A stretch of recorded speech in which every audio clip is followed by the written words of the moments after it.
Olá, vamos falar de investimentos. Então vamos trazer para vocês aqui mais uma empresa para que a gente possa conhecer da sua história, da sua trajetória e principalmente da sua situação econômica e financeira. Nós que estamos vivendo aí todo esse momento de turbulência na economia e consequentemente turbulência tanto na bolsa, elevação dos juros até em função da inflação, a questão do dólar também que não para de subir, tenta ali se estabilizar, mas enfim está num patamar bastante alto. Então todos esses fatores aí eles acabam afetando a valorização das ações.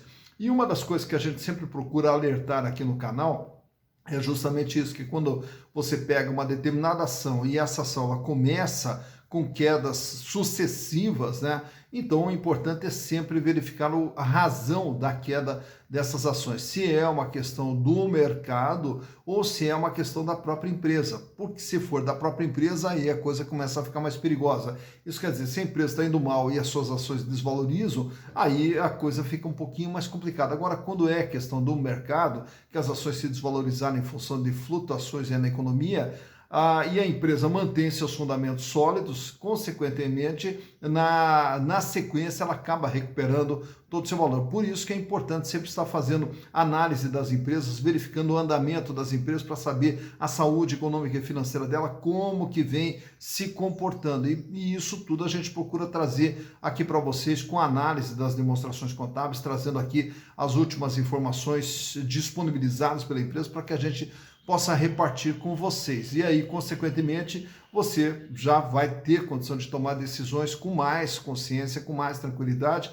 até porque outra questão que a Bolsa exige muito de todos nós investidores é justamente racionalidade, né? Então não dá para se levar muito pela emoção ali, se desesperar quando cai, ou se entrar numa euforia quando sobe. Calma, tem que ir com muita calma nessa hora, né? Então uma queda não quer dizer necessariamente que tudo está perdido. Calma, né? Então nós temos que ir passo a passo, com muita racionalidade, sangue frio, né? E aí, consequentemente, construindo o nosso patrimônio. E quem nos ajuda muito aqui no canal, trazendo as empresas para que a gente possa repartir com vocês, são justamente os nossos inscritos, a quem eu agradeço imensamente todo esse carinho, todo o incentivo que vocês têm dado aqui para o canal, para que a gente possa continuar fazendo o nosso trabalho. E na empresa que nós vamos retratar hoje, temos aqui a participação lá do grande Marcos Colonese. Grande Marcos Colonese, obrigado aí pela sugestão. E também o José Lopes, o José Neto, que também mandou a sugestão dessa empresa. Então, a todos vocês que vão mandando as sugestões aqui para nós, o meu muito obrigado. Espero corresponder sempre à expectativa de vocês.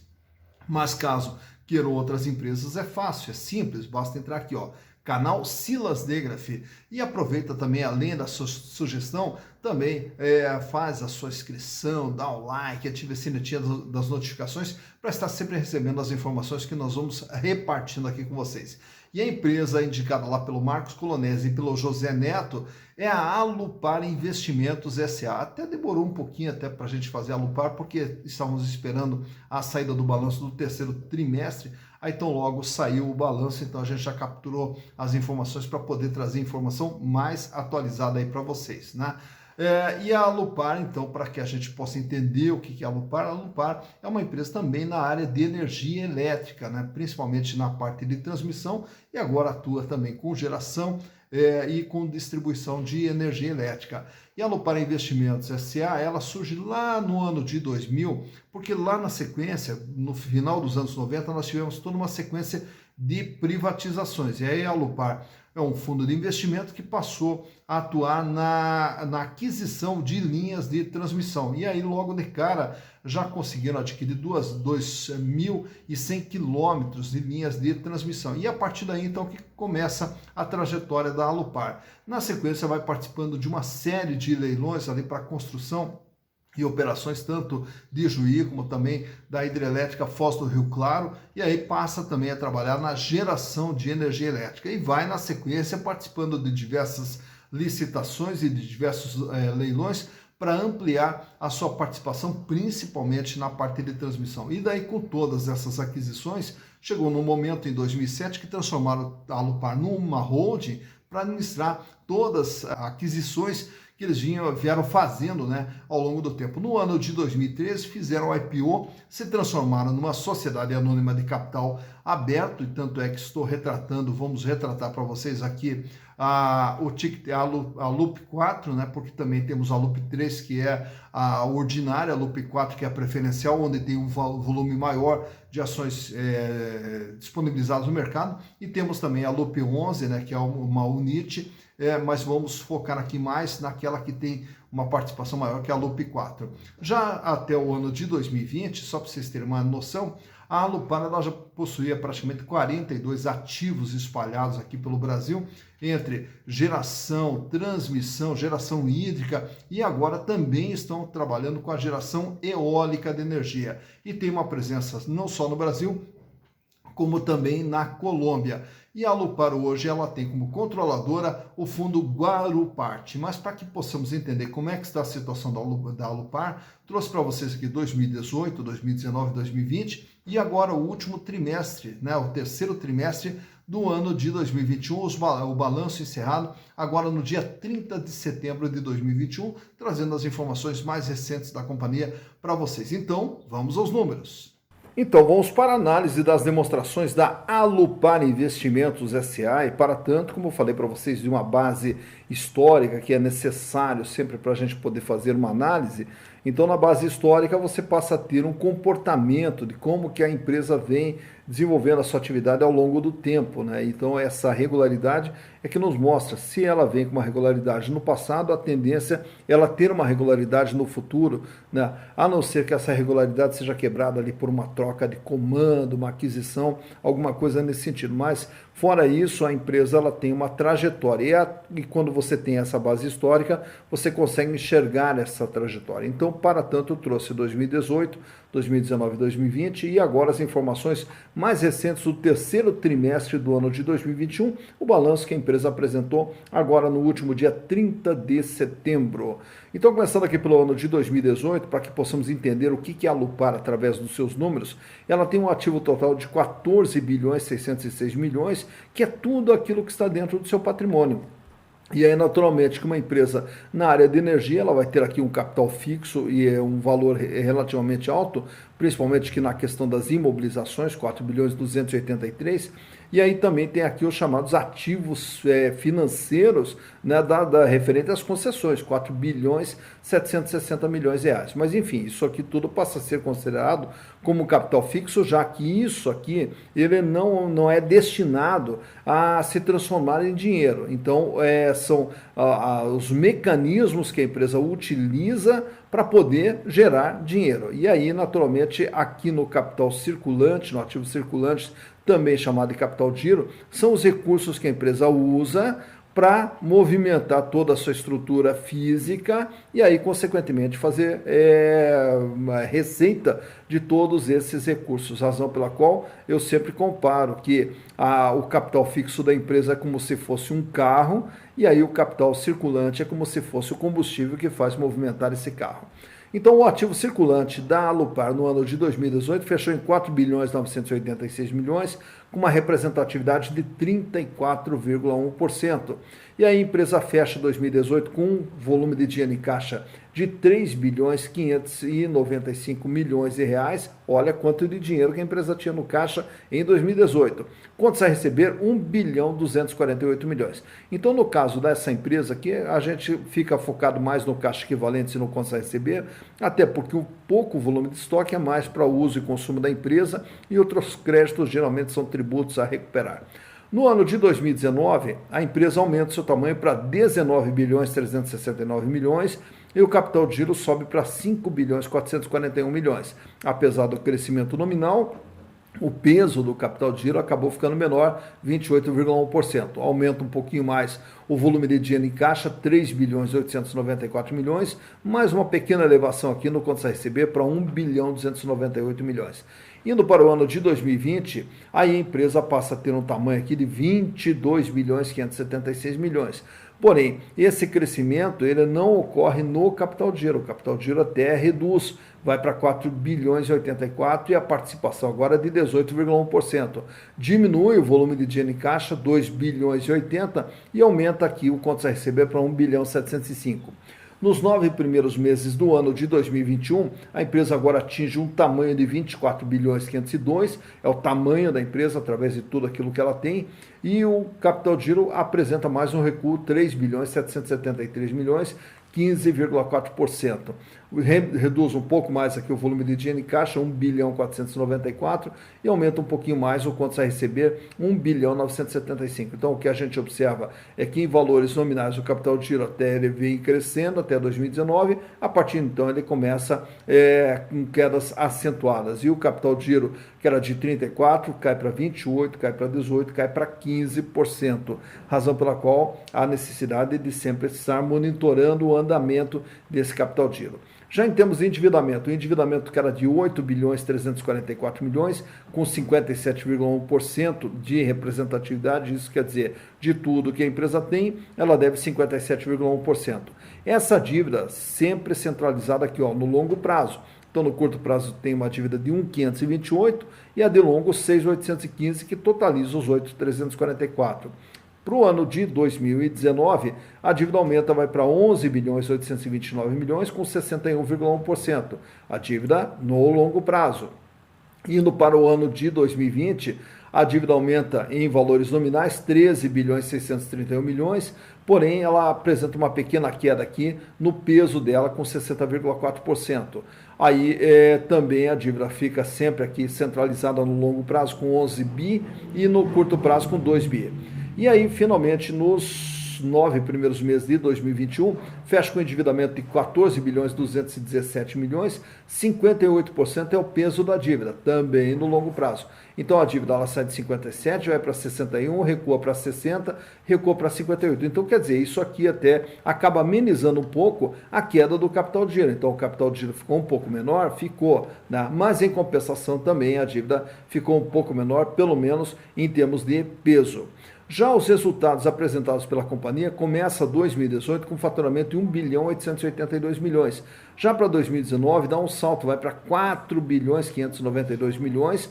Para 2020 aumenta, vai para 6 bilhões 140. E aí no dia 30 de setembro fechou aqui com 4 bilhões 106, projetando aqui um faturamento de pelo menos 5 bilhões e meio para o ano de 2021, é pelo menos o que está sendo projetado aqui através dos números apresentados pela empresa. Mais importante do que o faturamento, como a gente sempre cita, é o lucro, o quanto que a empresa gera de resultado. 750 milhões em 2018, 1 bilhão 641 milhões em 2019, 2 bilhões e 55 foi o lucro da empresa em 2020 e até o dia 30 de setembro já acumulava um lucro de 1 bilhão 766, projetando também o lucro aqui na faixa de 2 bilhões e 200 milhões para o ano de 2021. Então, quer dizer, o lucro da empresa vem numa crescente, apesar de uma queda na venda, na receita que está se anunciando aqui para o ano de 2021, mas em compensação está aparentando aqui um crescimento no seu lucro. Então, através daqui, a gente conseguiu entender os números da Alupar Investimentos. Aproveitando aqui, virando a página, a gente já entra nos índices de liquidez, medindo aqui a situação financeira mais de perto da empresa. Como que a empresa está financeiramente em relação às suas obrigações. Então a liquidez que ela sai com índice de 1,16 em 2018, sobe para 1,24 em 2019, mais uma elevação para 1,29 em 2020 e até o dia 30 de setembro fechou com 1,37. Isso quer dizer, a liquidez geral ela mostra a empresa terá condições de pagar suas dívidas no curto, médio e longo prazo. Para cada R$1 de dívida, a empresa dispõe de R$1,37. Paga e sobra. Então, mostrando que a longo prazo a empresa não terá dificuldades financeiras. Já na liquidez corrente, a gente mede agora só o curto prazo. No ano corrente, ela consegue pagar suas dívidas? Então, ele sai com índice de 3,26 em 2018, 2,61 em 2019, em 2020 com 1,78 e fecha agora, dia 30 de setembro, com 1,85. Isso quer dizer, para cada R$1 de dívida que a empresa terá que pagar no ano corrente, ela dispõe de R$1,85. Paga e sobra. Então, em termos financeiros, a empresa não terá dificuldade. Virando a página, vamos analisar também aqui o endividamento, o comportamento do endividamento e também qual é o tamanho da dívida da Alupar. Então, ela sai com índice de 57,1% em 2018, 61,1% em 2019, 60,4% em 2020 e fecha agora 30 de setembro com 58%. Isso quer dizer, de tudo que a empresa tem, ela deve 58%. E agora temos também os índices de rentabilidade, mas e ela ganha dinheiro? Então a gente vai ter algumas medições. O ganho que ela tem em relação à receita que ela gera, o ganho que ela tem em relação ao investimento feito dentro da empresa e o ganho que ela tem em relação aos capitais postos pelos acionistas dentro da companhia. Começando pela margem líquida, que é o ganho em relação àquilo que ela produz de receita. 39,8% em 2018, 35,7% em 2019, 33,5% em 2020 e agora no ano de 2021 com 43%. Então a margem altíssima da Alupar. Então a empresa gera muito resultado através das receitas que ela produz.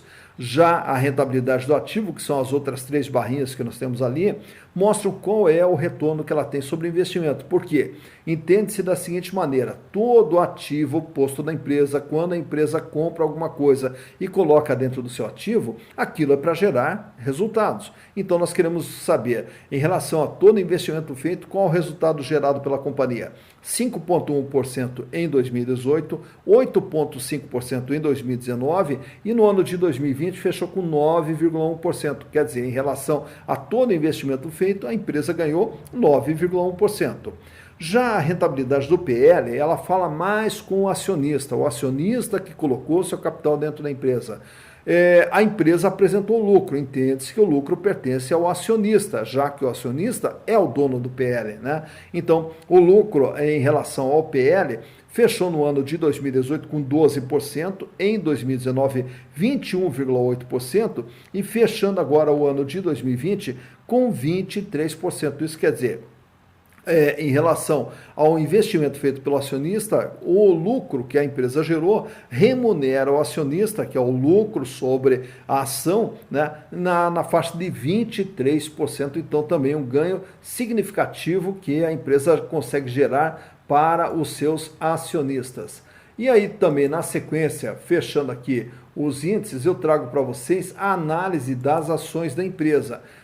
Como que foi o comportamento das ações ao longo do tempo. E para tanto eu trouxe aqui um período de tempo de 5 anos. Então, através dos 5 anos, a gente consegue enxergar como que a ação vem se comportando nesse período todo. Então, voltando lá para o final do ano de 2016, você vai ver ali que ela começa bem baixinha, ali começa ali em torno de R$5, depois recua para R$4,50 e aí daí ela dá uma disparada. Daí no final do ano de 2016, começo de 2017, ela dá a disparada e atinge aquele valor, aquele pico ali de R$6,80.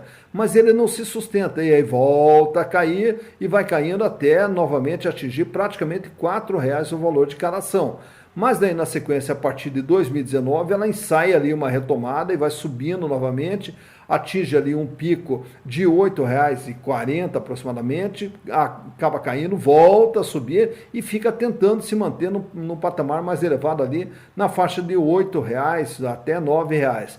Mas aí quando vem a pandemia ali no ano de 2020, aí você vai ver ali mais para o final do gráfico, aquela queda significativa, que aquilo ali foi comum em todas as empresas, ou pelo menos na grande maioria das empresas, aquela queda que ocorreu justamente em março do ano de 2020, quando do início da pandemia. Aí aconteceu aquela queda, mas a queda durou pouco e ela voltou a subir, volta a atingir um patamar de R$7, vai se mantendo, depois sobe novamente na faixa de R$8,70, dá uma caidinha, vai de volta lá até praticamente R$9, aí não se sustenta e aí cai e fica girando na faixa ali de R$ 8,40 aproximadamente. Agora, nesse último dia 10 de novembro, quando foi gravado esse vídeo, o valor de mercado da ação estava girando ali em torno de R$ 8,32, pelo menos quando da gravação desse vídeo aqui.